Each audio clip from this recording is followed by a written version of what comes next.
Okay. Nandito na po ako. Nasaan po kayo? Sa Bacolod po ako. Bacolod. Yes, Bacolod. Ikaw po? Pagkakarinig ko kanina, UAA.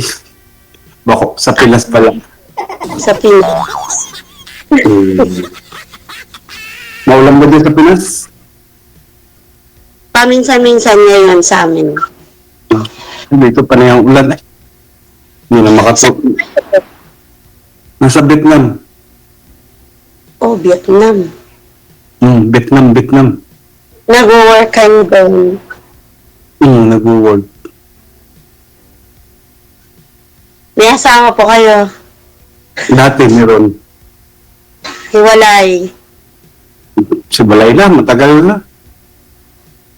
Siguro mga mag-anim na ganun. Anim. Ay, bago pa lang. Bakit ikaw? 16 years na. Hindi ganun jacket yan. Matagal naman. Tutod di ka nag-asawa uli. Hindi. Kasi nga, madaming daming mga iniisip, mga gagawin. Instead na maghanap, maghanap na lang ng paraan para mabuhay ko yung mga anak ko. Ilan ba anak mo? 2. Parang lang naman tayo, 2 pala. Malalaki na sa'yo? 18 tsaka magsi-16. Sa akin, 15 saka 13. Nauna pa sa'yo. Nauna ka maglandi. Nauna pa maglandi. Di ba, nakaka ako nun. Inano lang ako, pinikot. Dito siguro tatandaan. Sumali na ako dati dito, 2021, nakapartner ko, Bacolod din. Ako pa lang. Naging kayo pa ba, sir? Ay, hindi. Isang 2 araw lang hata. Makulit, sir. Makulit. Saka hindi ko alam kung anong trabaho talaga. Dati sabi niya, di ba, driver? Kung natatandaan mo. Driver siya. Babae yon, babae yung nakausap mo. Babae, itong may 6 na anak ata, 7 ano. Tapos driver siya, driver. Sabi niya, driver daw siya. Nagpa-add sa Messenger. Sandali, kwento ko lang. Net mo naman tumatawag. Sabi ko sa kanya, akong tatawag sa'yo dahil ikaw ka ako. Nasa bahay. Ako nagtatrabaho sa labas. Makulit. Ngayon. Biglang naglaho. Parang bula. Okay lang. Ay tawag ng tawag. Oras ng trabaho. Sabi ko nga sa kanya, ako tatawag sa'yo para maganda ang pag-uusap natin. Nagtatrabaho ko. Di rin tayo makakapag-usap ng maayos. Gustong-gusto ka nun, kung ganun. Hindi. Di ba lang kung nagsasabi ng totoo kasi sabi niya driver. Mayat maya naman sa kusina.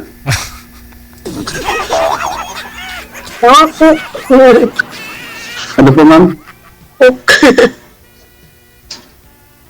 Masarap tumambay sa kusina eh.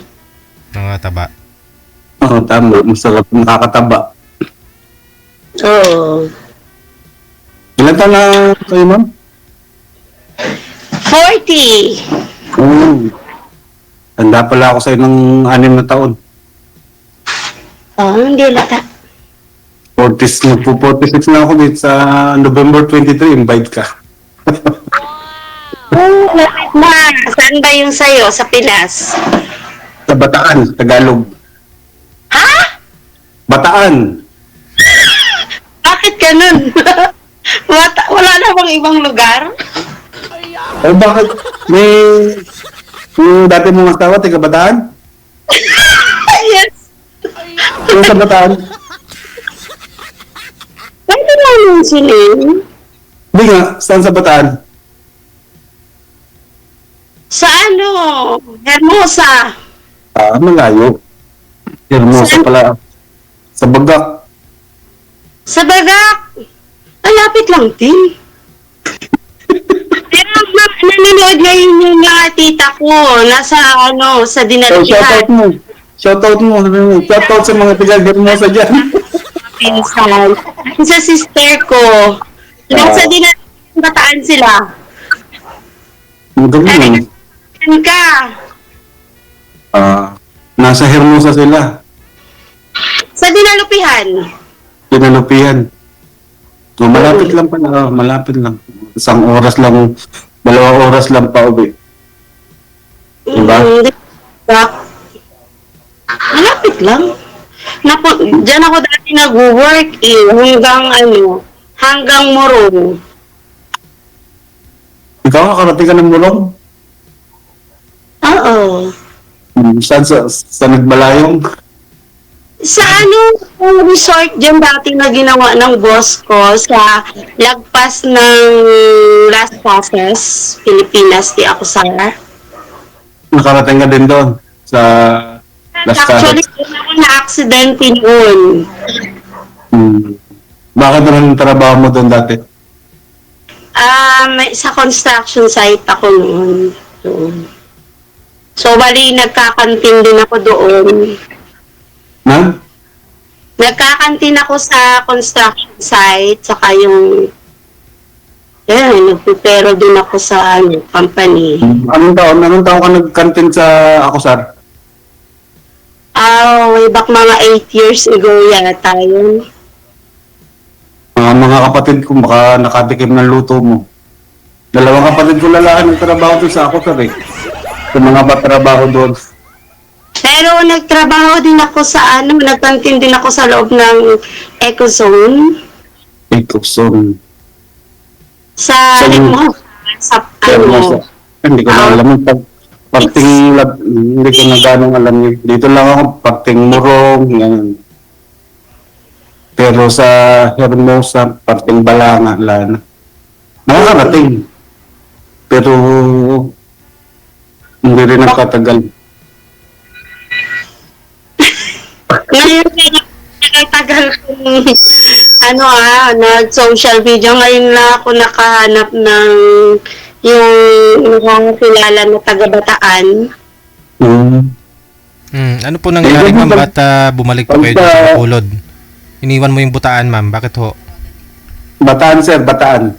Hindi ko na po kaya, DJ. Yung maraming pressure na sa yung paghiwalay kasi namin ng ex ko. Sa mga anak ko kasi parang pressure na sila. Wala nang pag-asang magpabalikan. Ala na, pangalawang na yun, binigyan ko na ng chance yun. Ay, bigyan mo nilang 3rd chance, di ba? Ay, wala na. Worst yung nangyari. Ang galing mo. Oo. Bakit ganun? Kapampangan ka? Tagalog nga, di ba? Tagalog sa Bataan, Tagalog. Kapampangan. Tagalog lang. Pure na Tagalog na naintindihan ko. Buti naman. Bakit ikaw, Iloilo ka ba? Ilongga. Ilongga ka ba, DJ? Ilonggo pala? Opo, Ilongga ako. Ilongga. Ay ko!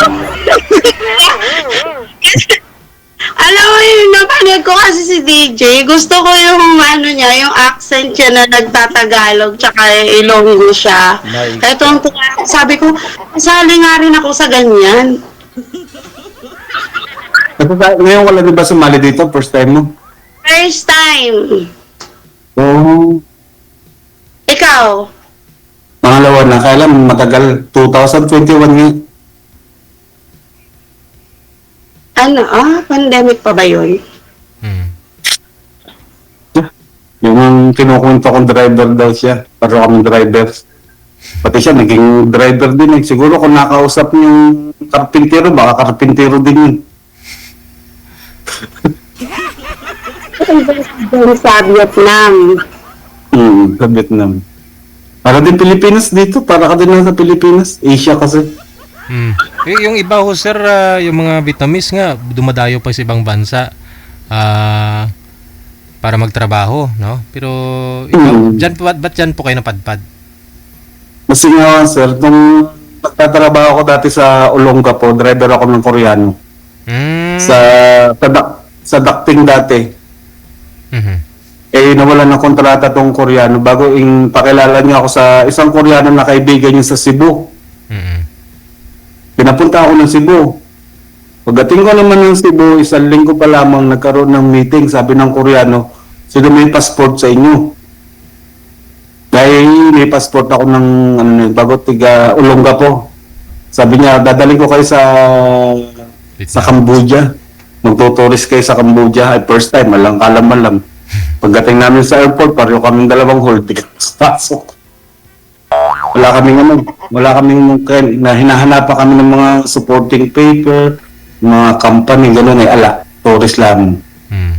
Bago kinabukasan, pumunta ka ng Koreano, binili uli kami ng ticket, talagang sabi niya sa amin, tignan niyo lamang kung sinong nakapila sa gate ng immigration. Pag nagpalit, pumila kayo. Huwag kayong pipila uli sa dati niyong pinilahan dahil sigurado namukhang kayo. Oh. Nag-try kami, nakapasok kami. Pagdating namin ng Cambodia, doon nagsimula tong visa namin, dito na inayos lahat. Hanggang sa, Na ngayon. ano daw pa, Ngayong sitwasyon mo ngayon. na resident card na. Vietnam. Ayun. Ang Cambodia, bago pinalipat kami ng Vietnam. Isang taon ako sa Cambodia. Bago pinalipat ako ng Vietnam. Pero malapit lang, border lamang lagi ang pagitan, border. Lalabas ka lamang parang lumabas ka lang ng bahay, lalabas ka lang ng gate mo. Paglabas mo ng gate mo, ibang bansa na. Bus lamang, sasakay ka ng bus, 4 na oras.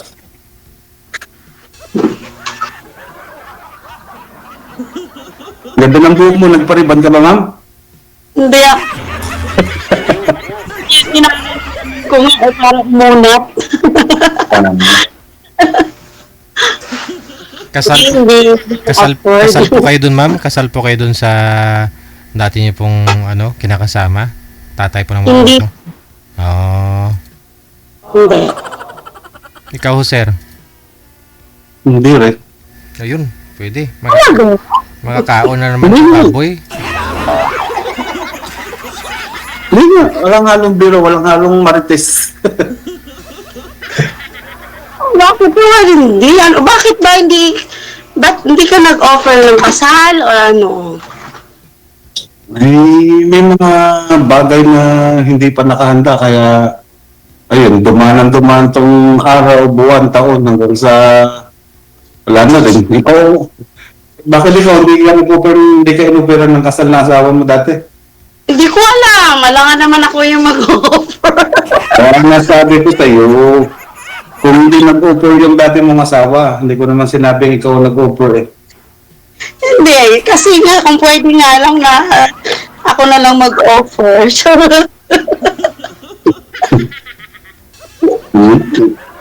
May nagpakasal nga bago maghihiwalay din. parang ganun din iniisip ko noon. Talaga, noon. Ang mahirap ang buhay noon kung pag nangungupahan ka bago isa-isa mo nagtatrabaho. Naging practical ba? Kung may hawak ka konting pera, siyempre nakaalala in case na hindi naman sa inaasahan na may mangyayari. So, unahin mo ba ang pagpapakasal? Sa bagay, sa inyo din kasi naman yun. Pero depende rin kasi yung kasal. Sagrado mga kasal eh, kaya lang hindi mo rin alam kung magtatagal ba, di ba? Hindi mo, minsan malaki ang alon, minsan mahina ang alon. Parehas lang din kasi kahit dito sa ngayon, sa panahon ngayon, kahit nakasal, pag naghiwalay, nagsama uli sa iba, parang acceptable na lang. Hindi, meron po, pagkakalam ko, meron silang kasulatan yan na pinirmahan ng barangay na kasi hindi naman talaga po pwede pagkasal ka bago mag-aasawa ka. Senomar. Senomar ba? Hmm. Akala ko yung pinipila, paano hinahanap sa'yo pagka bago ka Lang. Bago Sinumar? magpakasal, oo, sinumar. Pero pag naghiwalay, bago mag-aasal, ay sa Pilipinas, wala namang ganun, hindi ba? Puro firma lang. Yun sa Pilipinas, yun lang muna yung inaano nila. Legal Pero- separation, then annulment. Ikaw, meron ka na yan. Eh, hindi nga ako kasal. Ay, wala.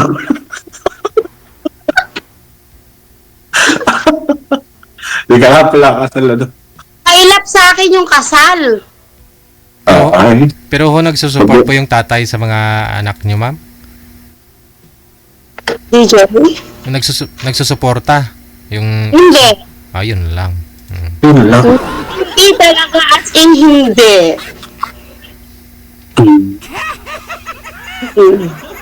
Simulat ka, Paul? No. Kasi yung dahilan niya, kung hindi ko kaya, bigay mo sa akin. Ano ba anak mo? Dalawang lalaki, dalawang babae. Dalawang lalaki. Oo, ganun. Tapos, sabi niya sa akin, yung bang parang, bahala ka, maghirap ka, kapag hindi mo kaya, bigay mo na lang sa akin, parang ganun. Yung parang laruan lang, yung toy lang.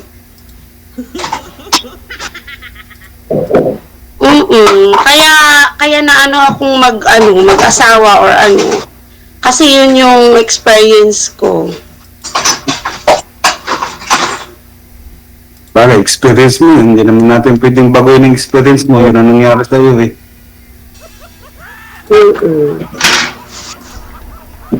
Malay mo, makatagpo ka ng higit sa kanya. Ganun lang naman yun eh. Malay mo, patibukin ka ulit ng taga-Bataan. Tapos, kita-kits sila. Oo.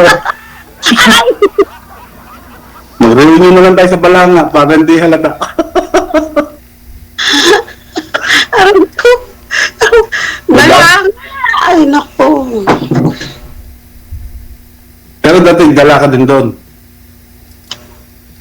Kasi talagang doon kasi sa Bataan, sumali ako sa mga sectoral group, mga non-government organization. So parang naging chairwoman ng kababaihan ako doon. Wow. Ang ganda. Lala ka naman pala doon. Isnabing mo lang ito asawa mo pag nakita kayo ulit. Ilang years na po ba kayo umuwi dyan sa Bacolod, ma'am? Nitong huli kasi 8 years. 8 years. Oo, mga 8 years na. More. Tagal na. Pero, kung baga nandun lang ako, kasi nga nung naghiwalay kami, is, nagtinda-tinda ako doon. So, nagstay muna ako doon. Tapos hanggang sa hindi ko na nakakayanan yung mga naririnig ko at saka yung mga anak ko. Kaya nag-move kami dito sa Bacolod. Meron akong bahay doon na naitayo na hindi natapos. Gawa nung talagang nilayo ko muna yung mga anak ko. Eh ngayon, yan, bahay mo rin yan sa Bacolod. Ay hindi, nakikitira lang ako sa kapatid ko. Eh, ibinta mo na lang kung hindi natuloy sa Bataan. Hindi na ako uwi doon. Pwede ka na uuwi, ibinta mo na lang ito, pinatayo mo doon. Hindi naman kasi yung lupa doon. Rights lang, di ba? Rights lang din. So, tsaka nag-aaral yung mga anak ko. Kaya, hindi ako makaalis. Malaki na anak mo ah. Isang 18 sa isang 16. 18. Binata niya. Oo. Pwede ka pa makaalis. College na po yun, ma'am? Hindi pa. Oo, college. Isa. Ang 18. Yung isa naman senior electric. Saan ako pupunta? Kay sir, doon sa bahay ni sir sa Bataan.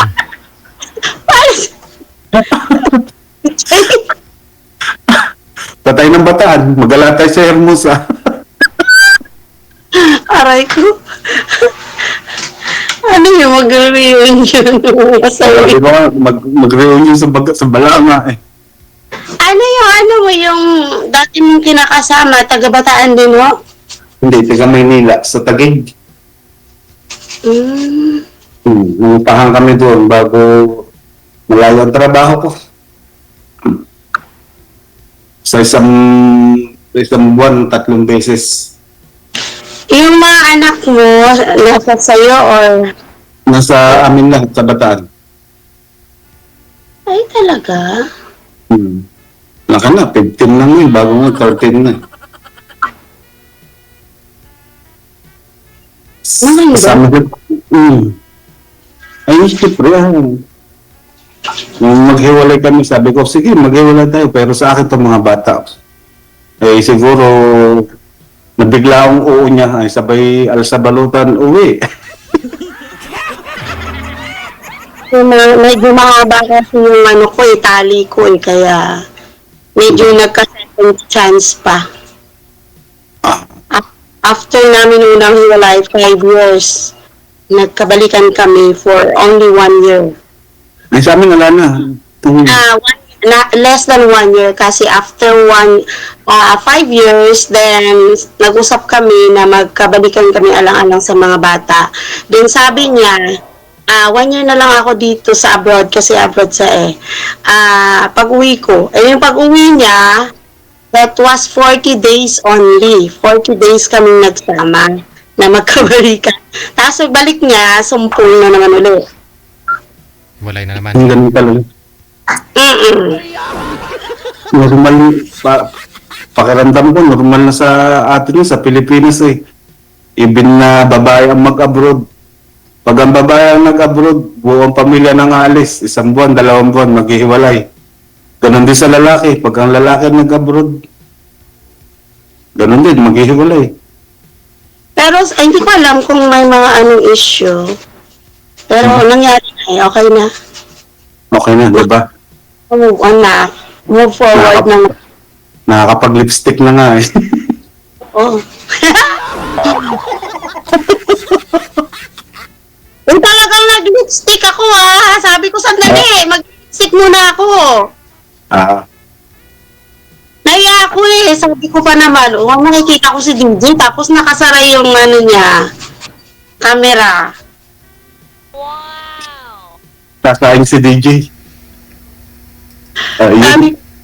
Sabi ko makikita si DJ, talagang sinabi ko yan, sandali mag-lipstick muna ako.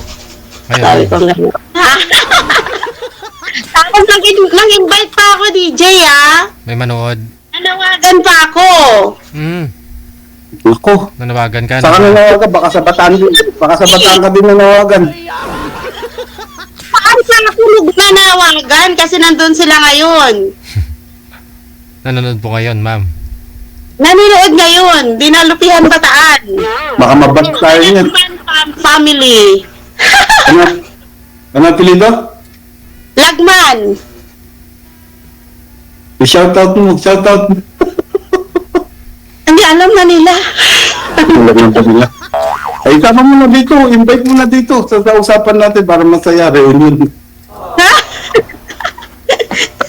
Ay, pumayag may video. Ano ba yun?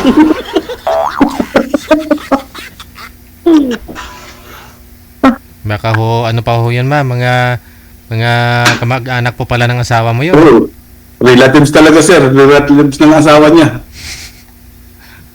Actually, yes.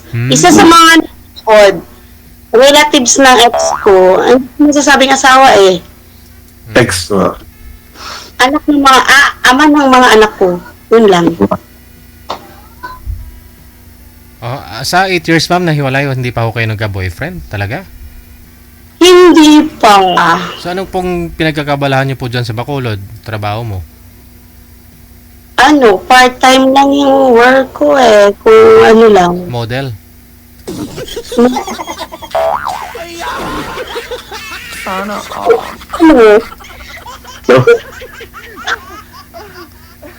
Hindi, nagtitinda-tinda. ano, ayun, nag-work din ako sa ano, mga politician. Anong ginagawa mo? Nagdidikit ng sticker. Assistant, mga sectoral group pa rin. Non-profit Parang organization. parang ganyan. Hmm.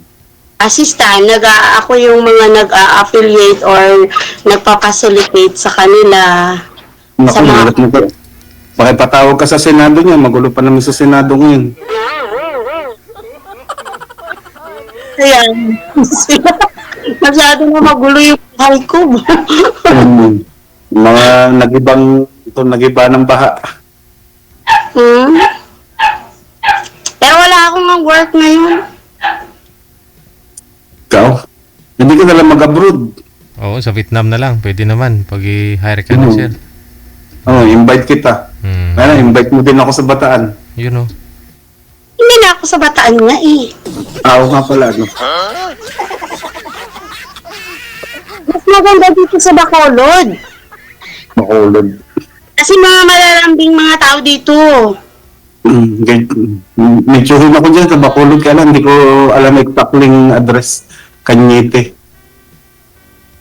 Ang maraming kanyate dito. Barangay. Hindi ko lang alam Barangay. kung anong exact nung nila. Pero nasa Bataan sila nga, doon sila nakatira. Talaga? Hmm. Ano ba dito pagka pumunta ko, nandun pala sa Bataan. Ano daw po? Eh wala naman pala dito sa Bacolod. Nandun din naman pala sa Bataan. Sabi ko nga, may tsuhin ako dyan. DJ, nag-aaway na yata kami, wala pa. Ako lang ho yung magre-referee mamaya. Ewan na ang pamulat. Para may pamulat ng dugo. What? Tensya mo? Laking katawan yata ni ma'am eh. Baka lugi ka rin dito, sir. Baka di mo kakayanin. Ano po height nyo, ma'am? 5'3". 5'3". Ikaw ho, sir? Mga 5'6". 5'6". Sa weight, sa timbang tayo. Doon tayo talo. Hindi ko alam. Ikaw? Di mo alam, ma'am. Pwede next page na lang, DJ. Yeah,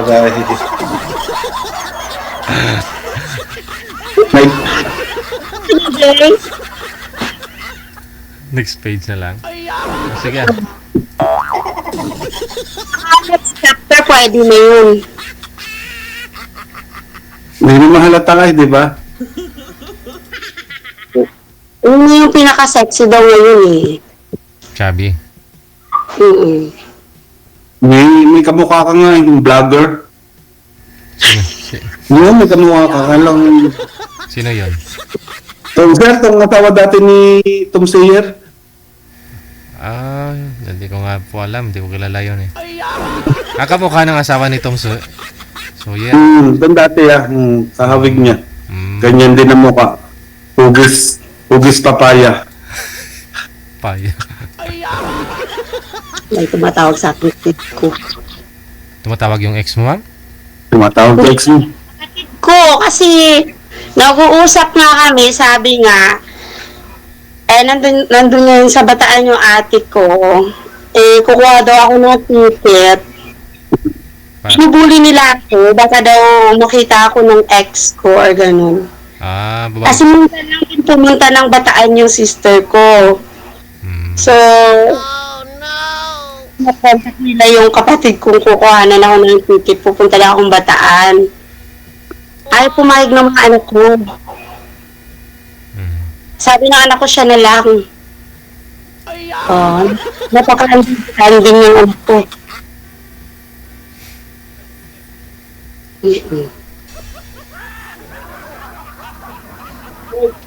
Parang small world lang yun. Hindi, kala ko nga kanina, OFW ka. May nakita ako naglalakad na nakahubad sa Pilipinas. Naku, kasi hindi na ngayon dito. Sinong nakahubad, sir? Yun, anak. Ayun, sir. Anak Anak ko. yun siguro yun. Binata na.